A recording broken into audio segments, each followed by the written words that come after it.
بسم اللہ الرحمن الرحیم۔ السلام علیکم ورحمۃ اللہ وبرکاتہ۔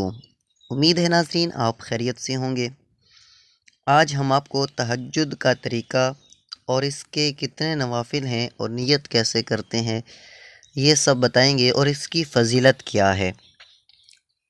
حضرت سیدنا ابو ہریرہ رضی اللہ تعالیٰ عنہ سے مروی ہے، حضور پاک صاحب لولاک صلی اللہ تعالیٰ علیہ وآلہ وسلم فرماتے ہیں کہ اللہ تعالیٰ نے فرمایا، جو میرے کسی ولی سے دشمنی کرے اسے میں نے لڑائی کا اعلان دے دیا، اور میرا بندہ جن چیزوں کے ذریعے میرا قرب چاہتا ہے ان میں مجھے سب سے زیادہ فرائض محبوب ہیں، اور نوافل کے ذریعے قرب حاصل کرتا رہتا ہے یہاں تک کہ میں اسے اپنا محبوب بنا لیتا ہوں۔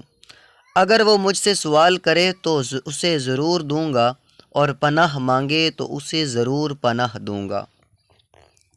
رات میں بعد نماز عشاء جو نوافل پڑھے جائیں ان کو صلاۃ اللیل کہتے ہیں، اور رات کے نوافل دن کے نوافل سے افضل ہیں۔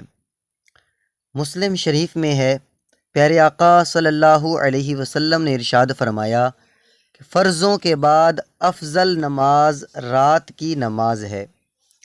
صلاۃ اللیل کی ایک قسم تہجد ہے کہ عشاء کے بعد رات میں سو کر اٹھیں اور نوافل پڑھیں۔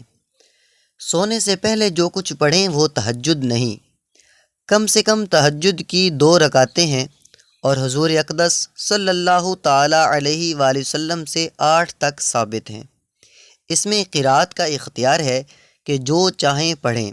بہتر یہ ہے کہ جتنا قرآن یاد ہے وہ تمام پڑھ لیجئے، ورنہ یہ بھی ہو سکتا ہے کہ ہر رکعت میں سورہ فاتحہ کے بعد 3 بار سورۃ الاخلاص پڑھ لیجئے۔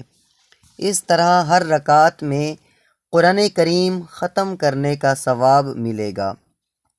ایسا کرنا بہتر ہے۔ بہرحال سورہ فاتحہ کے بعد کوئی سی بھی سورت پڑھ سکتے ہیں۔ مولا کائنات شیر خدا حضرت علی المرتضیٰ کرم اللہ تعالی وجہہ الکریم سے روایت ہے، پیارے آقا صلی اللہ علیہ وسلم کا فرمان دل نشین ہے، جنت میں ایسے بالا خانے ہیں جن کا باہر اندر سے اور اندر باہر سے دیکھا جاتا ہے۔ ایک اعرابی نے اٹھ کر عرض کی، یا رسول اللہ عز و جل و صلی اللہ تعالی علیہ وسلم، یہ کس کے لیے ہے؟ آپ صلی اللہ تعالی علیہ وآلہ وسلم نے ارشاد فرمایا، یہ اس کے لیے ہیں جو نرم گفتگو کرے، کھانا کھلائے، متواتر روزے رکھے، اور رات کو اٹھ کر اللہ عز و جل کے لیے نماز پڑھے جب لوگ سوئے ہوئے ہوں۔ اللہ تبارک و تعالی ہمیں راتوں کو اٹھ کر اللہ تبارک و تعالی کی عبادت کرنے کی توفیق عطا فرمائے۔ آمین بجاہ النبی الامین صلی اللہ علیہ وسلم۔